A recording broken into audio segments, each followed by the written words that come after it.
Before my grandfather passed away about 10 years ago, he was very immobile and he really suffered poorly with bad circulation. And as a result of bad circulation, his mobility dwindled. He ended up with blood pooling in his legs, and he had this venous insufficiency, which means that there's no blood getting to the lower extremities of his legs and ankles, and that caused really, really painful sores. And year on year, it got worse and worse and worse. And it was just to show the devastating effects that poor circulation can have on your body, and I've experienced that firsthand. And today I'm going to share with you some exercises that I wish I knew back then, which would have maybe helped him improve his circulation a little bit better. Because he ended up on taking warfarin to keep his blood thin. The blood could pump smoothly through his veins, arteries, and capillaries. And maybe this was an unnecessary thing had he been more active and knew the right types of exercises to do. So today I'm going to share with you 5 of my favorite exercises that are pretty much guaranteed to help with blood flow, okay?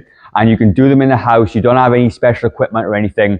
And you're going to instantly, like straight away, increase that blood flow in your body. And the more you do this, the better it will get for you, okay? So if you are struggling with a bit of poor circulation, poor blood flow, then please stick around because I know this video is going to help you. Of all the solutions there are to improving circulation and blood flow, there is one absolute cheat code, if you like, and that is physical activity. And the reason physical activity helps increase blood flow is that it causes your muscles to contract, which pushes blood back through the body to the heart. It also increases blood vessel dilation, which means that the blood vessels get bigger, so blood can go through faster. So if you can imagine, this is your arteries before exercise, and then after exercise, you can see that they're much bigger to let the blood go through, okay? So physical activity is the one instant cheat that you can do right this minute to improve your blood flow. So let's go through the exercises we're going to talk about. The 5th one, the last one I'm going to talk about, is the king of all exercises, or queen. And this is something you must do. Stick around to the end of the video so you can find out what that king of exercises is. Muscle contraction is one of the key drivers of pushing blood through the body, okay? Then we're going to go with the first exercise, and we're going to work on the biggest muscles in the body. That's going to be your quads, a little bit of glutes, and your hamstrings, okay? And this exercise is a step up. And all you need is a very small step, just like this, okay? And you've probably got a stage in your house so you can do this on as well. And literally what you're going to do, you're going to stand on one side, and you're going to, if you need something to hold, be close to a wall and stand up and bring your knee up if you can, right? If you can't, just stand up. But what you're going to do, you're going to stand up on this, and you're going to do this 15 to 20 times. And this is going to have 2 benefits. It's quite a challenging exercise because you're using so many muscles in your body, but the also thing, it gives you a cardiovascular effect as well. And a cardiovascular effect actually helps with venous insufficiency, which your veins, and arteries work better because you're now pumping blood through the arteries, okay? Like I said, it makes it bigger so blood can push through. So when you do this exercise, you're going to do 10 to 15 on one side, then you're going to swap over, and you're going to do 10 to 15 on the other side. And a good thing about working the lower body as well is that your calves essentially are like your second and third heart. So when you're pushing with your feet and driving up through the calves and the legs, it's pumping that blood back through the body, okay? So it'll give you an instant increase in blood circulation. What you're going to do, once you've done those 2 sets of 15 to 20, you're going to take a 30-second rest, and then you're going to repeat the cycle. You're going to take another 30-second rest, and then you're going to do it again. If the rest period is too short for you, then you could take a minute and you could repeat that, okay? But the idea of it is to do these 3 sets through. The next exercise that we're going to look at is calf raises. Like I said, they're the second and third hearts of the body, so they're super important to pump your blood, right? So what you're going to do, you're going to get a chair or a wall, whatever you got handy to you. You're going to put your fingertips or hands on the back of the chair. And what you're going to do, you're going to lift up your heels off the top of the floor, as high as you possibly can. You're going to come back down. You're going to go up again, hold it, take it back down. And you're going to feel the sort of burn in the back of the legs and the calf muscles. And this is going to start driving your blood back up to your body. So even if you're not very fit and very strong, you can still do this. You literally bring up your legs, you bring up your feet as high as you can. And even if it's only a little bit, it's going to start to pump that blood back up your body. And the stronger and fitter you'll get, the better it's going to be for you to get the full range of movement, to get the full use of that second and third pump through your body. How many reps are you going to do? Well, again, you're going to do about 12 to 15 reps with this one. And then you're going to rest for 30 seconds to a minute. You're going to repeat the cycle So you do a total set of 3 sets of this exercise. So the next exercise we're going to look at is working on some big muscles in your back. So the muscles in the back are huge, okay? It's like the whole thing. And again, as we know, muscle contraction is going to help push our blood through the body. So now we're going to start working on blood flow in the upper body now, which is so important. This is also going to have added benefits of building some strength for you to be able to do more as well. So the whole thing ties in together. So what you're going to do, you're going to find the back of a chair or a bench, whatever you're going to do, and you're going to get a weight. It could be a dumbbell, it could be a weighted bag or something, it doesn't really matter.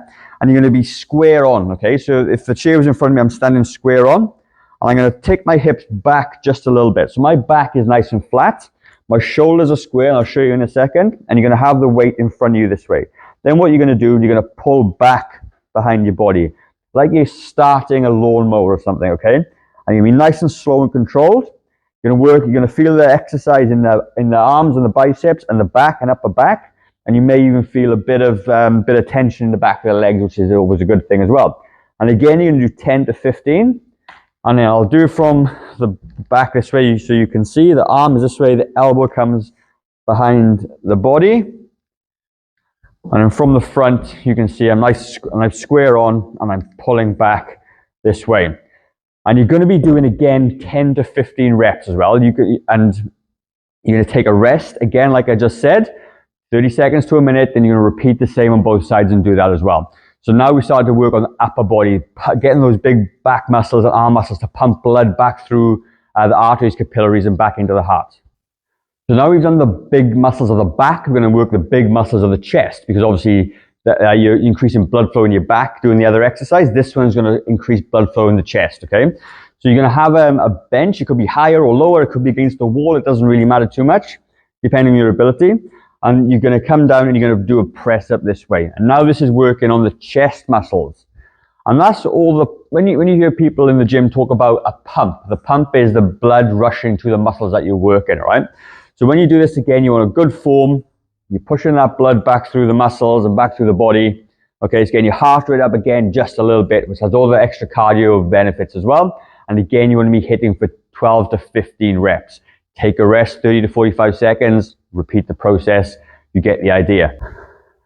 And the last form of exercise that we're going to cover is more of a form of exercise, and that is cardiovascular activity, cardio, okay? And the reason why cardio is so important, okay, is because the more cardio output that you get, the more blood that you pump through your body, which is always going to be super, super important. It also really helps expand the blood vessels and the veins and stuff. They'll get more blood through your body.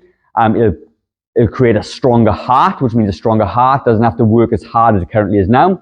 And it's going to increase your capillary density, which means you grow more capillaries. It's going to be able to funnel nutrients and blood to different parts of the body that may not be getting as much blood as they do right now.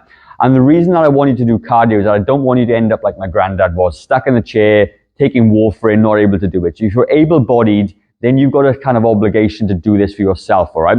And it's better than weight training alone. So the exercises we've just done are fantastic. Going to build strength, definitely going to, boost blood flow through the body as well. But the thing of it is, they're only short bursts. You do 15 reps and rest, 15 reps and rest, 15 reps and rest. And then it's done, okay? It might only take you 2.5 minutes.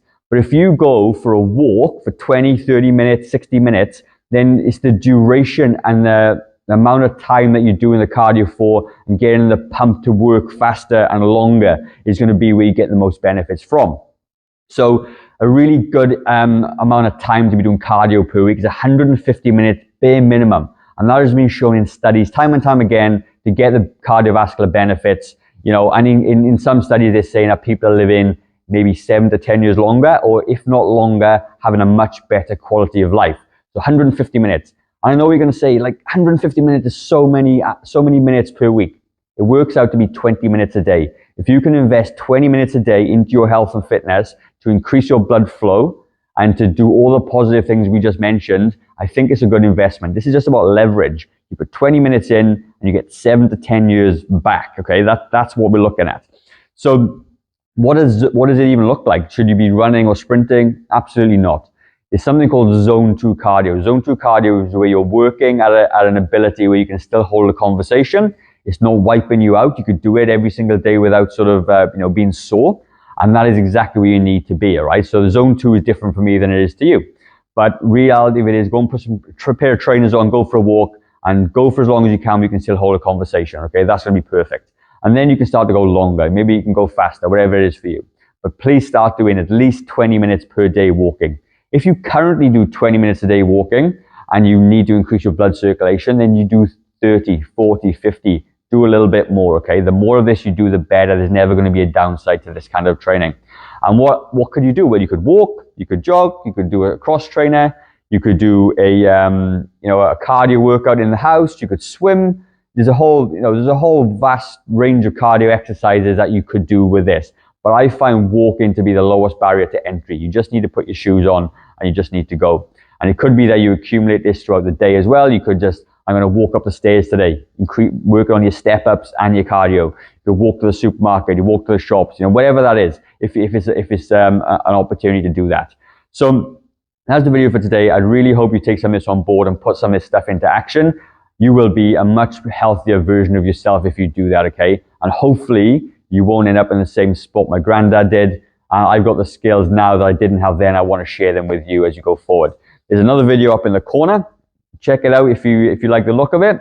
But otherwise, leave a comment down below. Let me know what you thought of the video. If you've got any specific questions, I will see you on the next video. Take care, team. Bye-bye.